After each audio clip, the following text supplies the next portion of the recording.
इस वीडियो में देखेंगे अमोनिया का शेप कैसा होता है, ज्योमेट्री कैसा होता है, बॉन्ड एंगल कैसा होता है। तो यहाँ पर जो अमोनिया है इसमें सेंट्रल एटम होता है नाइट्रोजन, क्योंकि सबसे कम नंबर में। तो नाइट्रोजन का इलेक्ट्रॉनिक कॉन्फ़िगरेशन होता है 2-5, यानी कि इसके आउटर मोस्ट शेल में 5 इलेक्ट्रॉन होते हैं। इसके वैलेंस शेल में कितने इलेक्ट्रॉन होते हैं? 5।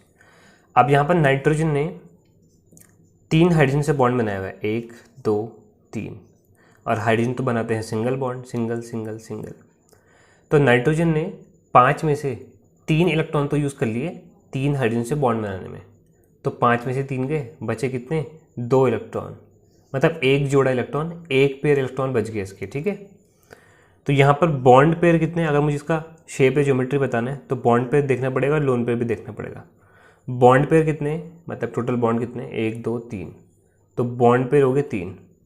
उसके बाद लोन पेयर कितने, मतलब ऐसे पेयर ऑफ इलेक्ट्रॉन जिसने कि बॉन्डिंग में पार्टिसिपेट नहीं किया, तो एक पेयर इलेक्ट्रॉन बच गया।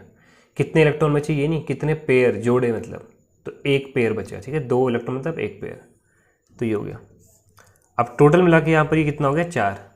और 4 मतलब ये होता है कि जो ज्योमेट्री होगी वो होगी टेट्राहेड्रल।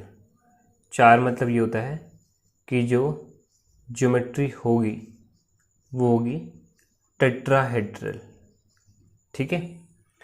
अब ज्योमेट्री टेट्राहेड्रल होगी, शेप कैसा होगा? तो टेट्राहेड्रल ज्योमेट्री कैसी होती है? ट्राइपॉड जैसा। तो नाइट्रोजन सेंटर में कैसे होते हैं 4 बॉन्ड? एक इधर, एक इधर, एक पीछे, एक ऊपर। ये ट्राइपॉड की 3 पैर जैसे हो गए, ठीक है। एक आगे, एक पीछे, एक ये 2 प्लेन में। अब यहाँ पर क्या है, देखो लोन पेयर है। यहाँ पर देखो बॉन्ड पेयर कितने हैं? 3, और लोन पेयर कितने हैं? 1, ठीक है। तब लोन पेयर का बने, सबसे बड़ा मुद्दा ये। तो लोन पेयर का बनेगा, जो ऊपर का बॉन्ड है वो हटा दो और वहाँ पर बना दो लोन पेयर। ये लोन पेयर हो गए। अब बाकी यहाँ पर बना दोगे हाइड्रोजन। अब इसका शेप कैसा है? तो इमेजिन करो कि कोई ट्राइपॉड है, ट्राइपॉड का ऊपर का हिस्सा हमने हटा दिया। अगर ऊपर का हिस्सा हटा दिया तो कैसा शेप आएगा? जैसे कि मान लो कि यहाँ पे मैं बना के दिखाता हूँ आपको, यहाँ पे कि कोई ट्राइपॉड है ऐसा, उसका ऊपर का हिस्सा हटा दिया तो कैसे दिखेगा वो? तो इसका जो शेप है, ये ऊपर का व्यू दिखा रहा हूँ मैं आपको, यहाँ पर ऊपर का व्यू। तो ये शेप, क्योंकि लोन पेयर तो होते हैं नहीं, लोन पेयर तो एटम के अंदर होते हैं। यहाँ पर तो कुछ भी नहीं है, ये 3 एटम है सिंपल नीचे। तो यहाँ पर जो शेप दिख रहा है आपको, ये है पिरामिडल शेप। तो जो शेप हो जाएगा अमोनिया का, वो हो जाएगा हमारे यहाँ पर पिरामिडल शेप, ठीक है। तो शेप हो गया पिरामिडल, पिरामिड जैसा दिख रहा है यहाँ पर ये, इसलिए। अब जो बॉन्ड एंगल होता है टेट्राहेड्रल में, वो होता है तो है कितना यहाँ पर? 109 डिग्री, है ना। बॉन्ड एंगल होता है 109 डिग्री, क्योंकि ऊपर लोन पेयर है।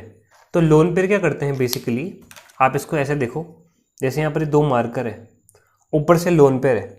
मान लो यहाँ पर बॉन्ड होना चाहिए था, ये बॉन्ड ना होकर यहाँ पर लोन पेयर है। तो जो लोन पेयर होते हैं ज़्यादा रिपल्शन लगाते हैं, तो ये जो 2 बॉन्ड है उनको क्लोजर आने के लिए मजबूर कर देते हैं। ये ऐसे थे ना बॉन्ड, इनके बीच का एंगल कितना था यहाँ पर? 109। पर ऊपर से क्या लग रहा है? रिपल्शन ज़्यादा लग रहा है, लोन पेयर ज़्यादा धक्का लगाते हैं, तो वो थोड़ा पास आ जाते हैं, थोड़ा सा क्लोजर आ जाते हैं बॉन्ड। तो बॉन्ड एंगल घट के 109 से क्या हो जाएगा यहाँ पर हमारा? 107 के आसपास हो जाएगा। तो 107 डिग्री यहाँ पर हो जाएगा बॉन्ड एंगल।